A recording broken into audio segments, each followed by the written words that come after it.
아멘. 섬기러 오신 주님이란 제목으로 말씀을 증거하도록 하겠습니다. 오늘 읽었던 이 본문은 크게 세 단락으로 나눌 수가 있습니다.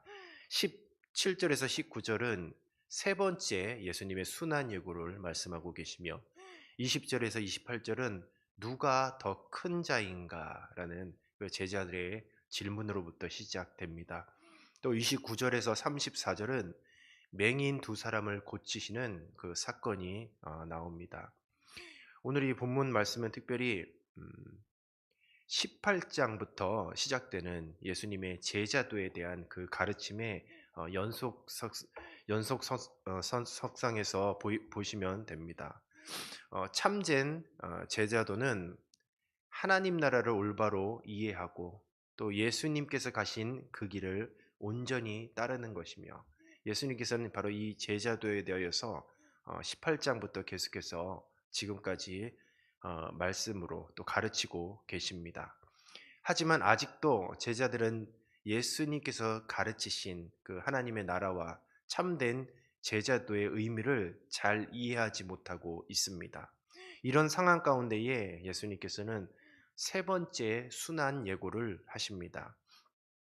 17절부터 19절이 세 번째 순환 예고를 말씀하시는 것인데, 예루살렘에 점점 가까워질 무렵에 예수님은 제자들에게 바로 세 번째 순환 예고를 하십니다.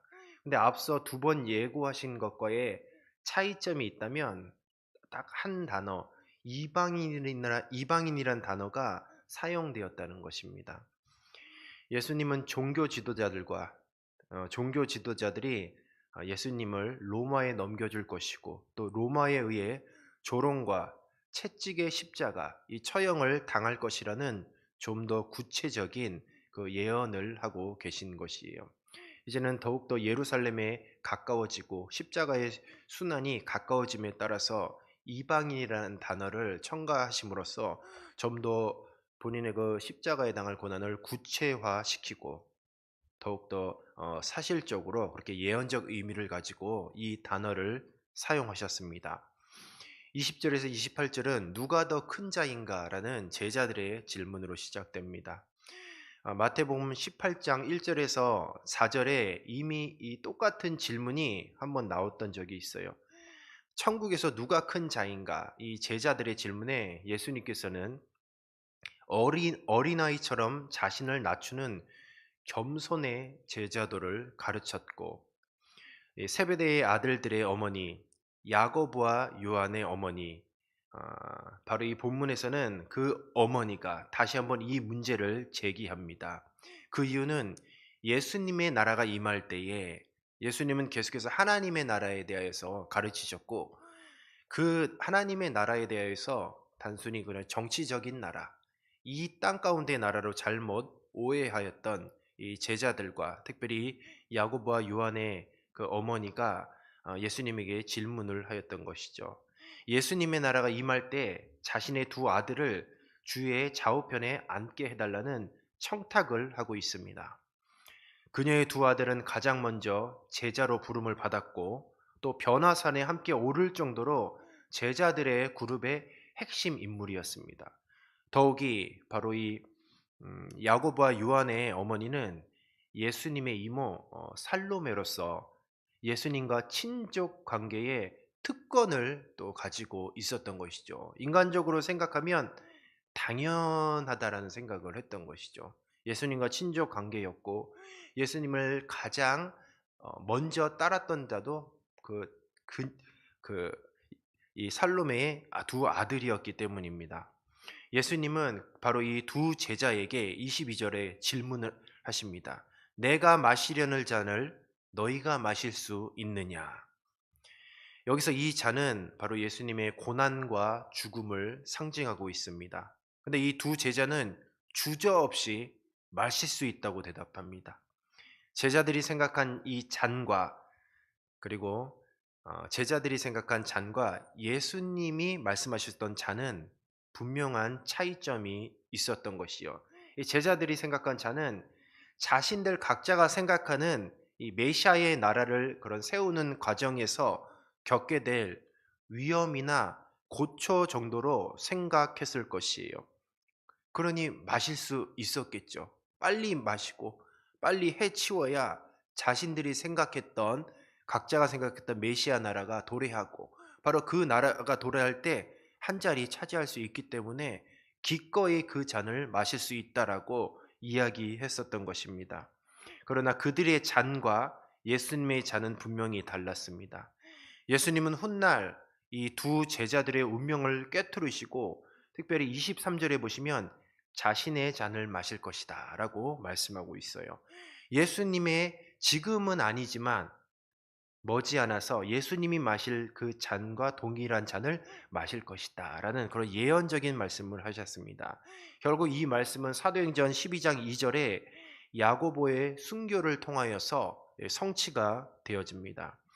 예수님의 대답은 누가 자신의 좌우편에 앉을 것인가의 문제는 오직 하나님 아버지의 권한에 있다는 것을 밝히시고, 바로 이 질문을 통해서 바로 야고보와 요한을 제외한 나머지 제자들이 분노하게 됩니다. 모든 제자들은 예수님의 통치하시고 다스리시는 하늘나라를 지금 오해하고 있어서, 그렇기 때문에 이런 질문이 나왔던 것이고, 그리고 제자들도 이 질문에 대해서 분노하고 있었던 것이죠. 예수님과 함께 동고동락하고 예수님이 가신 그 길을 가고 있지만, 예수님이 말씀하셨던 하나님의 나라와 예수님이 걸어가셨던 바로 그 길, 제자들이 생각했던 각자의 나라와 동일한 길을 가고 있지만 다른 생각을 하면서 지금 제자들은 예수님을 따라가고 있었던 것입니다. 예수님은 다시 한번 지금 가고 있는 그 제자들에게 다시 한번 따뜻하게 예수님이 가셔야 할 그 길을 설명하고 계시는 것이에요. 25절 말씀에 보면 어, 예수님께서는 또 말씀하십니다. 이방인의 집권자들이 이방인들을 마음대로 다스리고 고관들은 마음대로 백성을 향해 권세를 부린다라고 말씀하고 있어요. 이것은 바로 세상 나라의 이치를 이야기하는 것이요. 높은 위치일수록 더 큰 권세가 부여되는 세상 나라의 질서와 작동 방식을 말씀하고 있어요. 그러면서 예수님이 가르치시는 하늘나라는 어떤 곳이냐? 바로 큰 자는 높은 자리에서 권세를 부리는 것이 아니라 가장 낮은 자리에서 타인을 섬기는 자이고, 으뜸이 되고자 하는 가장 낮은 종이 되어야 한다라고 그렇게 말씀하고 있습니다. 제자들이 생각했던 나라는 세상 나라였어요. 그리고 예수님이 말씀하셨던 나라는 바로 하늘나라였다는 것이요. 예수님이 오신 목적도 이와 같았어요. 그분이 가시는 그 길은 섬김의 길이고 또 종의 길이었습니다. 섬김으로 세상을 통치하시는 것이었어요. 제자들도 예수님의 목적과 방식에 따라야 했습니다. 왜냐하면 제자들이었기 때문이에요. 철저히 자신을 섬기기 위해 타인의 종을 자처해야 했습니다. 그것이 주님이 마시는 잔을 마시는 것이었고, 결국 예수님이 가시는 그 길은 자기 목숨을 대속물로 내어 주심으로 절정을 이루는 것이죠. 우리 한번 28절을 한번 같이 읽어 보도록 하겠습니다. 예수님의 그 제자도에 이제는 딱 결론을 말씀하신다 하면 28절을 보시면 돼요. 함께 읽겠습니다. 인자가 온 것은 섬김을 받으려 함이 아니라 도리어 섬기려 하고 자기 목숨을 많은 사람의 대속물로 주려 함이니라. 아멘. 바로 이 말씀이 예수님이 걸어가신 바로 그 길이고, 예수님이 생각하시고 건설하시는 바로 하나님의 나라의 통치 방식이었던 것입니다. 이어서 29절에서 34절에 보면 맹인 두 사람의 고쳐지는 그런 사건을 나타내고 있어요. 예루살렘을 향하는 이 동부의 마지막 도시는 여리고였습니다. 이때 순례객들에게 구걸해서 생계를 유지하는 두 맹인이 등장을 해요. 예수님이 그 길을 지나갈 때에 이 두 맹인은 다윗의 자손이라고 그렇게 불렀습니다. 이 다윗의 자손이라고 불렀던 것은 바로 예수님을 메시아로 인정했던 그런 신앙 고백이었습니다. 무리가 잠잠히 있으라 꾸짖지만 더 큰 소리로 외칩니다. 예수님의 발걸음을 멈추시고 무엇을 해주기를 원하느냐 물으셨을 때 그들은 주저없이 눈뜨기를 원합니다라고 대답했습니다. 예수님은 그들을 불쌍히 여기시고 친히 그들의 눈을 만져주시며 고쳐주셨습니다. 여기서 중요한 대목이 있는데 이 두 사람이 보게 되는 은혜를 입었지만 여기서 더 큰 은혜가 있다는 것은 바로 이 오늘 본문 읽었던 34절에 바로 예수와 함께 갔다라는 것이에요. 예수님을 통해서 치유를 경험한 수많은 사람들이 있었지만 예수님을 치유받은 후에 그리고 회복받은 후에 예수님을 따랐다라는 언급은 바로 오늘 이 본문 34절 말씀이 유일합니다. 제자들은 권력을 주는 메시아를 원했지만 맹인들은 자비를 베푸는 메시아를 원했던 것이죠. 여기서 굉장히 대비되는 그런 그림이 한 가지 나오고 있습니다. 육적인 맹인들은 앞을 보지 못했지만 예수님을 통해서 고침을 받은 후에 그들은 예수님을 따랐다는 것이에요. 그런데 그동안 예수님을 따르고 있었던 이 사지 멀쩡하고 눈도 잘 보이는 제자들은 정작 예수님을 따르기는 따랐지만 예수님과 전혀 다른 생각을 하고 그리고 오히려 세상 나라의 방식을 추구하며 예수님을 따랐다는 것이죠. 이것을 육적으로 볼 때에는 맹인들이 참 불쌍해 보였지만 영적으로 봤을 때는 영적인 맹인들이 누구인지를 우리는 생각해 볼 필요가 있습니다. 지금도 우리가 교회라는 그런 신앙 공동체 안에서 우리가 예수님의 제자라는 이름으로 우리가 예수님의 말씀, 예수님의 가르침을 다 따르고 있습니다.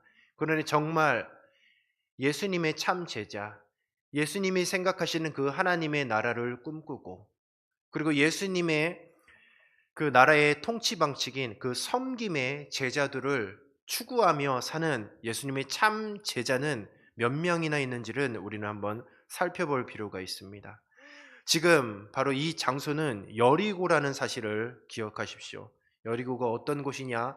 과거 이스라엘 백성들이 가나안 땅에 처음 들어갔을 때 버티고 있던 철옹성이 있었던 곳이었어요. 여호와 하나님께서는 이 여리고성을 무너뜨리라고 하셨고 아무것도 취하지 말라 하셨습니다. 하나님이 보실 때도 여리고성은 무너져야 했던 곳이에요. 그러나 우리 각자 여리고성이 있다는 것을 꼭 기억하십시오. 내가 가나안 땅, 즉 하늘나라 저 천국을 들어가야 되고 저 천국을 바라봐야 되는데 떡하니 초롱성과 같은 여리고성이 버티고 있는 것이죠. 그래서 하나님의 나라를 바라보지 못하게 하고 하나님의 나라를 소망하지 못하게 하고 자꾸만 높아지려고 하고 대접받으려고 하는 각자의 여리고성이 버티고 있던 것이고 예루살렘 성에 입성하기 위해서 십자가에 죽으시기 위해서 예수님도 그랬고 그리고 제자들도 그랬고 이 여리고를 지나가야 했다라는 거죠. 주님은 오늘도 그 성을 무너뜨리기를 원하십니다. 그리고 예수님이 가셨던 그 길을 함께 걸어가기를 원합니다. 예수님을 따라간 사람들은 많이 있습니다. 예수님은 지금 예루살렘을 향하여서 가고 계시고 먼저는 제자들이 따라갔고 이제는 두 맹인들도 따라가고 그리고 큰 무리들도 지금 따라가고 있다고 이야기하고 있습니다. 제자들도 있었고 수많은 무리들이 있었는데 정작 예수님과 같은 생각을 가지고 예수님과 같은 마음을 가지고 따라갔던 사람들은 몇 명이나 있었을까요? 항상 예수님의 그 사역 안에서는 수많은 사람들에게 둘러싸여 있었지만 정작 가장 외로우셨던 분은 예수님이셨습니다. 왜냐하면 예수님의 생각과 예수님이 가셨던 그 길을 이해하는 사람은 없었기 때문이죠. 우리 송파동 교회는 예수님이 외롭지 않은 교회가 되기를 바랍니다. 예수님과 같은 생각을 갖는 그런 성도가 많았으면 좋겠습니다. 우리가 왜 성경을 읽고 왜 예배를 드리고 왜 우리가 제자 훈련을 받고 우리가 왜 신앙생활을 하고 있습니까? 그것은 예수님과 같은 생각을 가지려고 그리고 예수님이 가셨던 그 길을 따르기 위함인 것입니다. 제자가 무엇입니까? 예수님의 제자가 무엇이냐? 바로 예수님이 가신 그 길을 따르는 것이 제자인 것이죠. 사랑하는 성도 여러분, 왜 예수님을 따르고 있습니까? 우리가 잘 되기 위해서 예수님을 따르고 있나요? 우리가 예수님을 왜 따르는가? 바로 우리가 제자이기 때문입니다. 저와 여러분은 과연 어떤 생각을 가지고 예수님을 따르고 있습니까? 예수님이 가셨던 그 길을 예수님이 생각하셨던 그 생각과 같이 그 마음을 품고 가시기를 주님의 이름으로 축복합니다. 각자가 가지고 있는 여리고성을 무너뜨리지 않고 절대로 가나안 땅, 그 천국에 들어갈 수 없듯이 우리도 높아지려고 하는 그 마음을 내려놓지 못하면 여전히 예수님과 다른 생각을 하고 그분을 따라가는 영적인 맹인일 수 있다는 생각을 꼭 기억하시며 이 시간 이후로부터 예수님이 가셨던 바로 그 길, 자기 목숨을 대속물로 내어주시면서 천하보다 귀한 한 생명을 살리기 위하여서 철저히 낮아지셨던 바로 그 길을 가셨던 예수님을 묵상하시면서 오늘도 그 길, 고난의 길, 그리고 십자가의 길, 제자의 길을 따라가시는 저와 여러분이 되시기를 주님의 이름으로 축복합니다. 그래서 예수님이 가셨던 그 길, 바로 저와 여러분을 통하여서 우리 주님이 절대로 바로 저와 여러분으로 인하여서 외롭지 않도록 그 제자의 길을 묵묵히 걸어가시는 저와 여러분이 되시기를 주님의 이름으로 축복합니다.